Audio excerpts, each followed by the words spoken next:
you can't go wrong with Now It's Dark. Hey everybody, welcome to Now It's Dark. I'm Jim. I just watched a movie called Apartment 7A.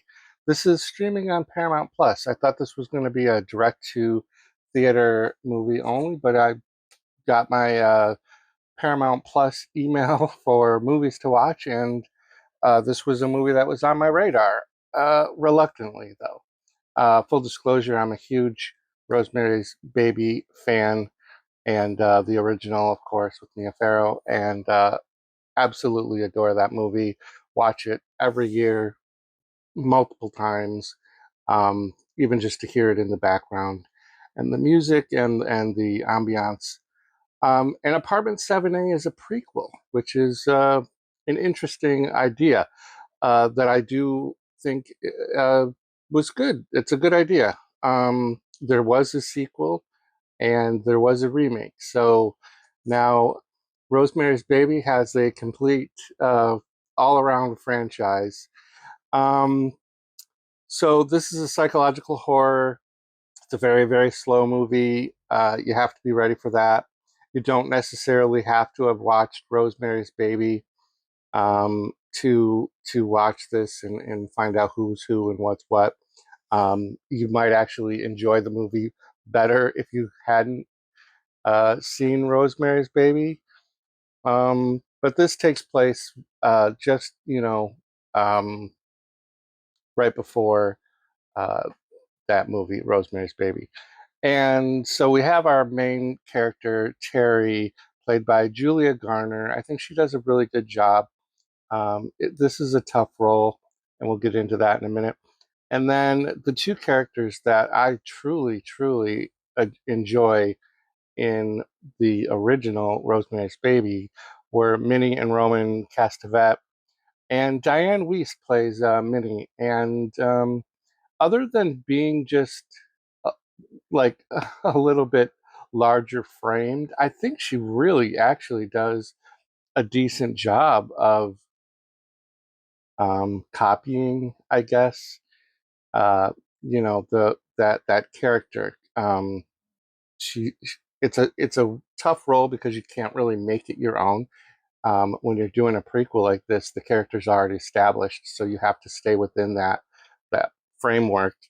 And Kevin McNally, who I wasn't really familiar with but did look familiar, plays Roman. And at the very first part of this movie, I didn't think he was gonna do it, but then he does pull it out, and he becomes Roman very well for me. And there's a cast of other people, collateral damage, background people. Pretty much a large amount of the cast are reprising roles from the original Rosemary's Baby. So, what did I think? Um, I think this movie, and I will not be giving spoilers, and this is actually going to be a very brief um, reaction to this movie. Um, because it's still fresh out there. There's a lot of reviews. I think everybody's kind of giving it kind of a meh kind of a thing, and that's kind of where I fell into this. I think cinematography wise, it was shot pretty well. I think they did a really great job with recreating the apartment, the Bramford, the whole building, the New York aesthetic. Terry is a dancer, so like the movie opens up with introduction to her character, and not really given a lot of background, even though we do get that filled in for us later.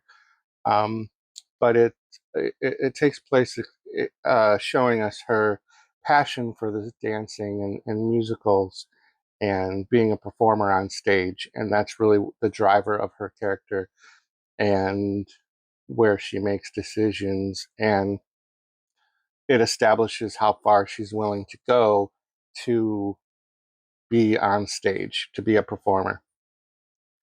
Um, what I wasn't anticipating, I guess this will be a little spoilerish, was the amount of time we spend kind of in a musical aesthetic. I don't know how to explain it. But there's like moments of musical woven into this movie a couple of times. So if you're not a fan of watching musicals, there's like two or more times where it becomes just like a full length musical number. And I just, maybe I missed the point. Um, I just didn't vibe for me. Um, I really, this is a dumb thing. I'm going to be a hypocrite right here because of the debate about Halloween 3. How people say, oh, I would really have loved Halloween 3 if it wasn't a Halloween movie, if it wasn't included in the Halloween franchise and it was just its own movie with a different name, they would love that movie.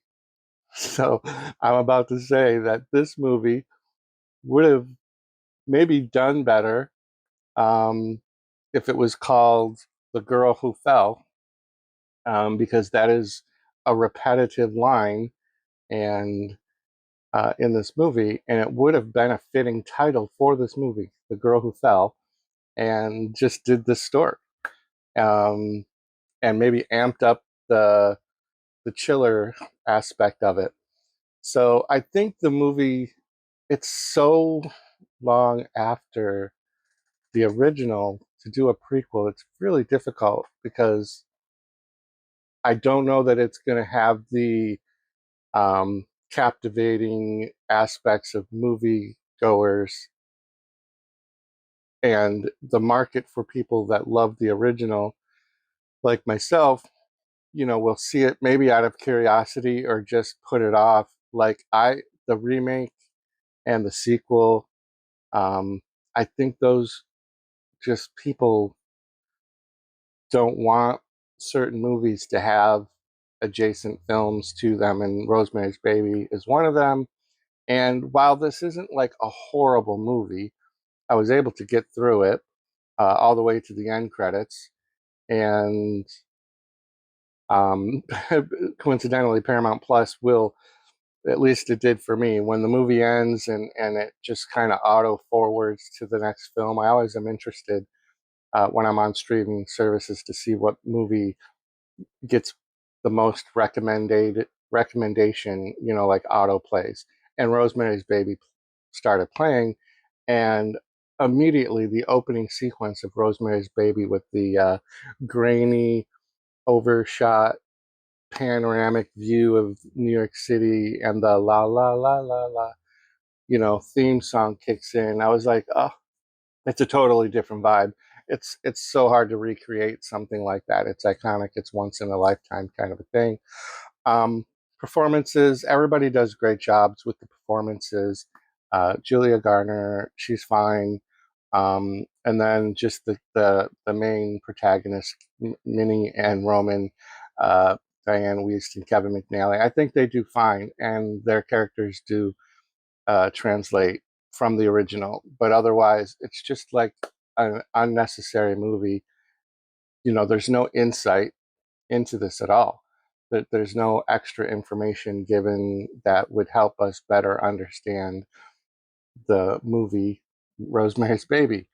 A prequel would, you know, potentially give you some insight into the background and motivations of characters that we see later in the original movies. Um, with that being said, this could spawn into a whole franchise of prequels because before Julia Garner's character, there was a girl before her, and there was probably a girl before her. So we could have endless prequels um, that would just not be necessary. And I think that's where this movie falls for me. It's just unnecessary. It's not a bad film. It's just okay, but it's just not necessary. And it's too bad.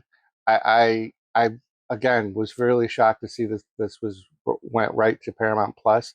I I would have to check to see if it is even in theaters or if this is just a made for streaming movie. If it's just a made for streaming, because I see it on IMDb um, listed as Prime, you can rent or buy, and then streaming Paramount Plus. So maybe it is just went right to stream.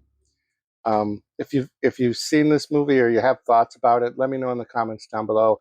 I'm really interested in hearing some people's thoughts about it. People that have a real love for Rosemary's Baby, and then maybe people who haven't even seen it at all. I would love to see the contrast in all of our opinions on this film, which is really, at the end of the day, any review is all just one person's opinion, mine in this case. So nobody should be taking any criticisms or loves of movies as, the only reaction anyone is allowed to have to those movies. But yeah, so check out Apartment 7A if you've got that curiosity. It's an hour and 44 minutes. It actually didn't feel like it was that long, like near 2 hours. Um, it paced pretty well, but it is a slow movie, and it's like psychological horror. And I don't even know that there was a lot of horror in it. I think the theme is more horror than the visualization that you see on camera. Anyways, this went way long. Leave some comments in the comment section and keep checking back to the channel for more great stuff.